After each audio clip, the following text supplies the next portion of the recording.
All right, it's a warm Friday night. We're in the garage, and I've got car parts, which means it's time for another project on the DIY DeLorean. This is a project I wasn't intending to do, at least not yet, but my hand's getting forced a little bit. So tonight, we are going to replace and modernize the fuel pump in an 81 DeLorean because the old one is leaking gas everywhere, and it's just not a situation I want to be part of. So hopefully this is going to go pretty clean. We'll see. Here we go.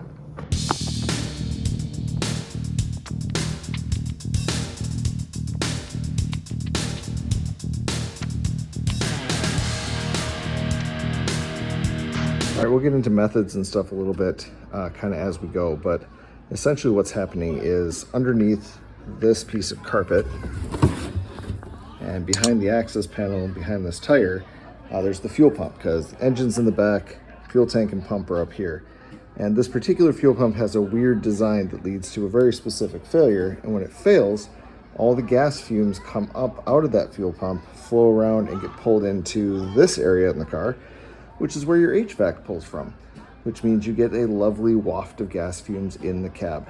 Now, I had a temporary solution to this. It's been happening on and off for as long as I've owned the car, and based on the amount of RTV around these panels, it's been happening longer than that. But my temporary solution's not holding, so we're gonna fix this problem, hopefully once and for all, modernize the systems on this car a little bit in the process. So first steps first, I'm gonna take the tire out, and we're going to open up this access panel, which has screws all the way around it, just standard Phillips, depending on whether your screws have been tweaked a little bit. Then I can talk to you about what exactly we're dealing with. All right, so with the access panel removed, this is where you're going to find the fuel pump, which is this guy right here, and the fuel sender. This is a setup that's been changed a few times. It's actually a control system from a different style of fuel pump that's no longer even installed in the car.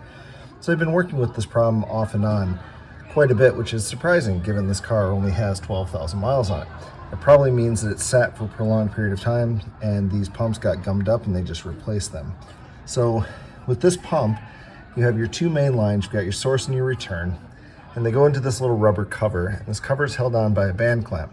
Inside there is a fuel pump that's sitting in a little rubber boot, which is then sort of pressure fit into the tank. And that's where our problem lies. You can see all of the liquid on the top of the gas tank here because that lower boot has failed and is allowing gas to flow up alongside the pump, and then it gets out of this little rubber cover because there's electrical wires that have to go in there, and it just follows those out and puddles and pools, and then all the wonderful fumes from that come up and invade into the cabin. So we're going to replace this, and we're going to do it the right way. So I'm going to pull all of this out and we're going to swap it out for a GM fuel pump that has a warranty on it, a bunch of other stuff. We'll go step by step on this. First step's going to be to take this cover off. So it's just a regular band clamp. Just pull this guy off. Then the cover will just slide off and we'll be able to see underneath it.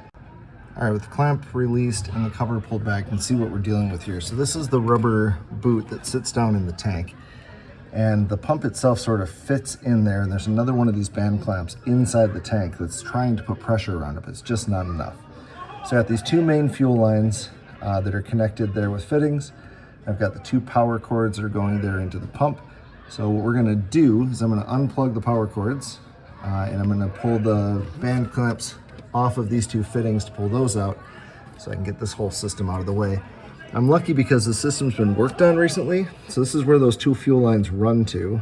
They kind of come out of the pump, go here under the bodywork and come back to these two fittings there with those nice clean little clamps on them.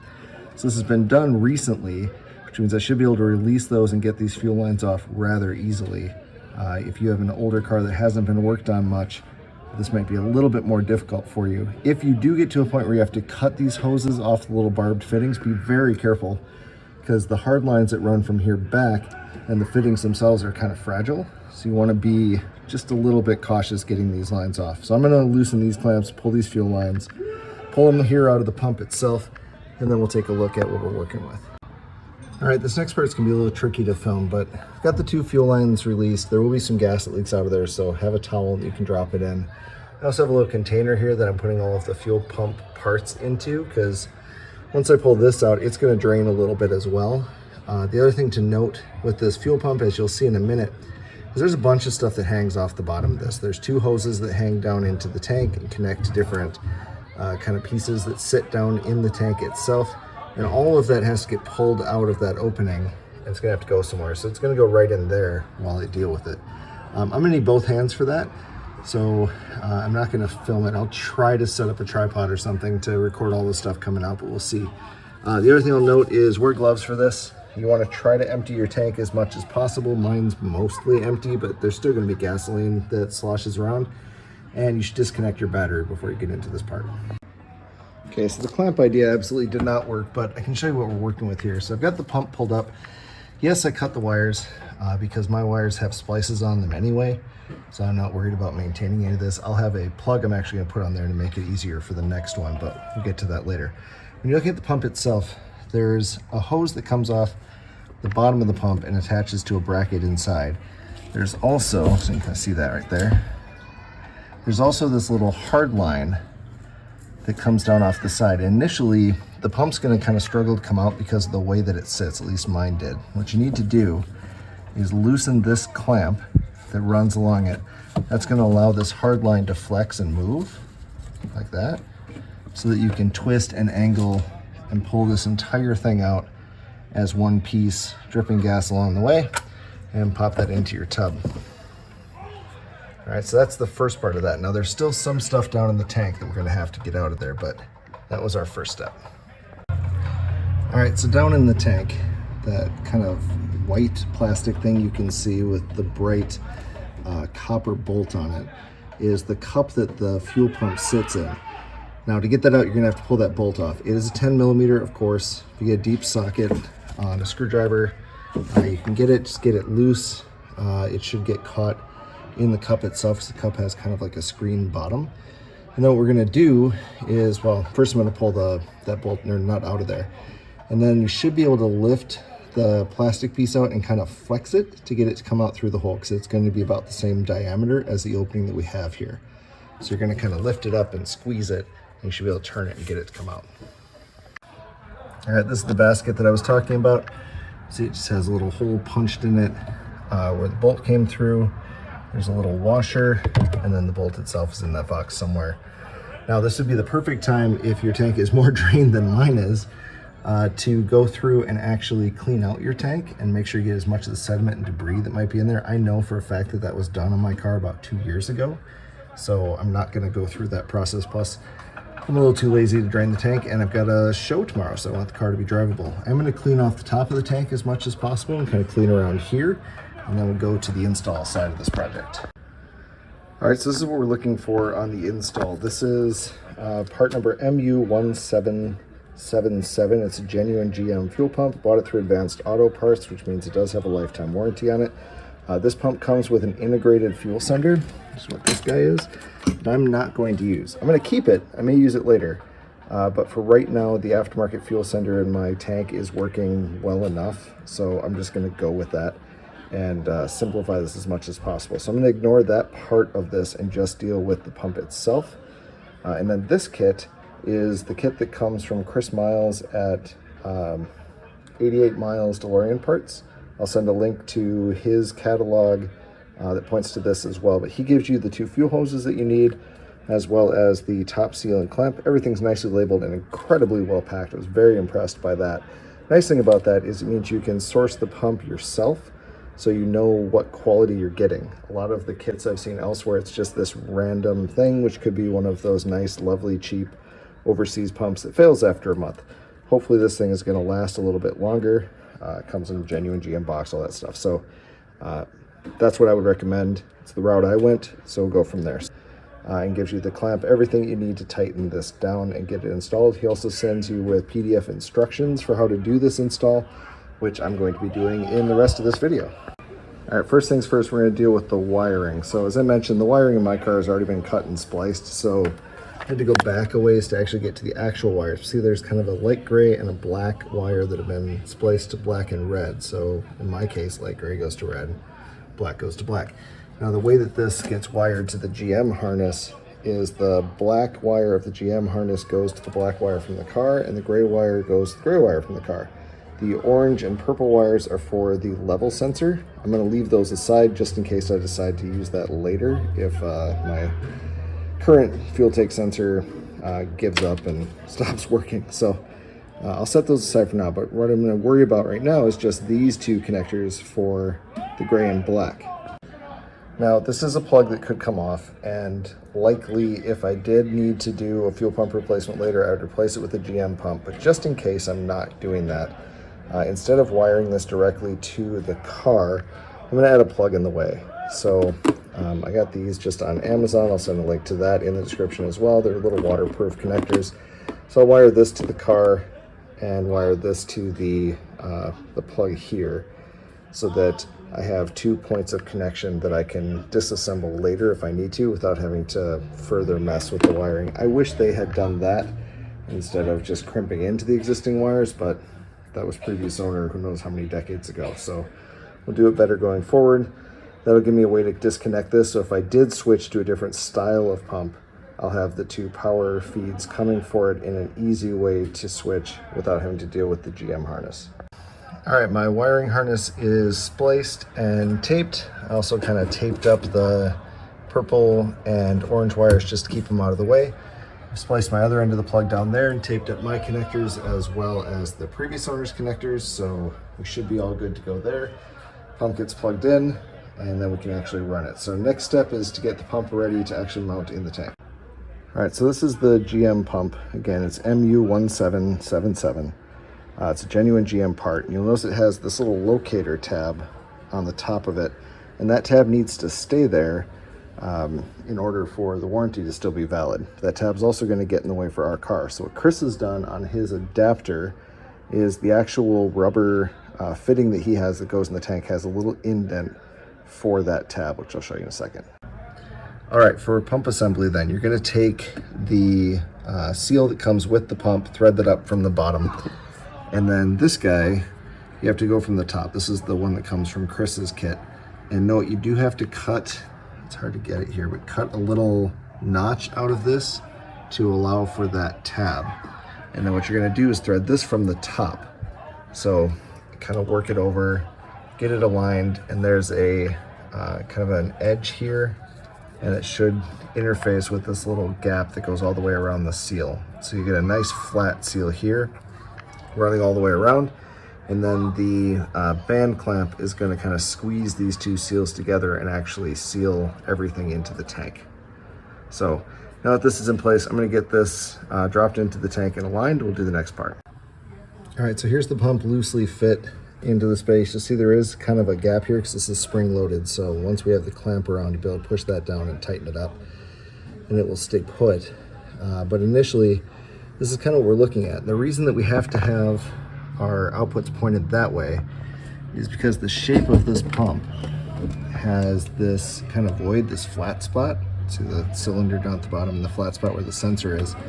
And there's that screw that comes up from the bottom of the tank where the old one used to hook up. So in order to make room for that, so we're not sitting on top of it, we have to kind of turn and put that void, that flat spot, towards the screw. It leaves you with something like this. Now the recommendation from Chris is that you take your return feed and you actually route it out around the filler tube, which is right here. So come out like that and then come back. And then this guy you can cut short and come around that way. So that's what we're going to try to do. All right, so we've got the band clamp now wrapped around the top seal. See, it goes underneath that little white plug. And you want to arrange it so that when you have this placed, and it's going to be pointing kind of roughly like it is now, maybe a little bit more, but when it has a place, you can get to that bolt to tighten this up. All right, so the pump is all clamped down nice and solid. So now we can deal with the 2 different fuel lines. So as I mentioned before, the recommendation from Chris, and this does seem to make a lot of sense, is to take the return, which is the narrower of the 2, or this one right here, and run it around your filler neck, which is that guy. I did that from the front. I was going to go out around this vent, but there's just too many obstructions back here and how that works. So I ran between the 2, and it seems fine, and curl it around, and that'll come out here. And then for the actual main fuel hose, again, we've got that little 90-degree, that won't go on that side, and more just direct run back. So I'm gonna get the lines fed, and I'll show you how those click on. All right, if you've not used this style of line before, there's a fitting on here that interfaces with the plug. What you want to do is pull this fitting onto here until you hear a nice solid click right there, and then that'll be sealed into place and will be nice and tight and won't leak on you. And then this side is just going to be your more traditional fitting. So that's just going to go on those barbed connections and get screwed down just like the other ones were. You see there's just enough line to allow it to do that. There's my fittings down there. So I'm going to get the main one run and then we'll get that connected. All right, so our main line is connected and comes across here. Now there's a check valve on this, and Chris pre-assembles all this stuff, but just to confirm, there's a little arrow on this check valve. You want to make sure that arrow is pointing away from the pump and towards this end of the line that's going to connect to the barb fitting. So if you follow here, that arrow should be pointing this way, and it is. It's just a good thing to cross-check to make sure this valve is set in the right orientation. And the most important thing when you're running these then is to make sure you do get the pipes in the right order. So this fuel line, the one with the 90 degree that's coming off of the main feed, this guy is going to go into the innermost barb. So you have that one there, and then you have that one that's a little further away. So kind of orientation, the one closest in is going to be my feed. The other one's going to be my return. So make sure you get those in the right order or you're going to have some problems later on. So we'll get that connected. But again, the larger one, larger diameter connection here, this one with the 90 degree is going to go on the innermost piece here, and then the one that you're routing out around the fuel filler is going to go on this outer fitting out here. All right, our fuel lines are routed, they're run down here and connected. Everything is nice and tight. Last step then is going to be to reconnect the electrical, pop the battery back in, and see where we're at here. So I've got my little pigtail there and my adapted one there, so I'll plug those two together, hook that in there, and clean up some of my tools, and let's test. All right, everything is hooked up. I'm going to address the wires later, so I'll deal with getting these a little bit cleaned up after we do some testing here. But next step is going to be to do that testing. So first and foremost, I'm going to go turn the pump on, so turn the key on to its first setting and make sure that we're not leaking around the pump and that we're not leaking at the fittings down here. So we'll do that first before we fire the engine. All right, we are up and running and idling smooth. I got no leaks, no fumes around the tank, around the lines. I'm gonna button this up just a little bit and take her for a test drive, but she started a lot faster than she ever has, and this pump is so much quieter than the stock one. I'm impressed. I couldn't even tell it was running. But yeah, turned the key and it fired instantly. Used to have to crank it a little bit before it would get pressure, so very impressed so far. So let's take her for a run and see how she does. All right, we are all tested and everything is beautiful. It's running better than it has probably for as long as I've owned it, so feeling pretty good about that. So I got the wires kind of tucked away. I'll get this hose tucked away here and I get the cover put back on. One note about that, this pump sits a little bit higher than the previous one, so the cover's not going to want to sit flush. It's going to touch right here. So the way you fix that is you get something like this, so just some foam, and you run it down here along the bottom just to raise this up ever so slightly, and then you'll be able to seal it in. It's not going to rattle and you're not going to be pushing against the pump. So pretty simple fix. There we have another project done. Not too bad, took longer than I anticipated, large because I stopped to film and got busy with kids and things like that. Sort of the trials of being a DIY dad. That's kind of, yeah, how that goes. So this being the end of before I do that, I can't speak highly enough about Chris Miles' products. He's the 88 Miles stuff. It's packaged well. It's laid out well, his instructions are great, and he himself is accessible if you have questions, which I did during this project. So 100% I would buy from him again in a heartbeat. Okay, that being said, clearly my neighbors are having a party and I'm gonna go join them for a drink. But this being the end of a DIY dad project, I of course owe you a dad joke. So why do engines make the worst employees? Because they only work after they're fired. All right, remember, with any DIY project, most important step is just to do it. Stay safe. If you're curious about this car or want to know anything more about my journey with this and kind of learn along with me as I get to know this car over the next several thousand miles, please like and subscribe to the channel. Catch you on the next one. Bye.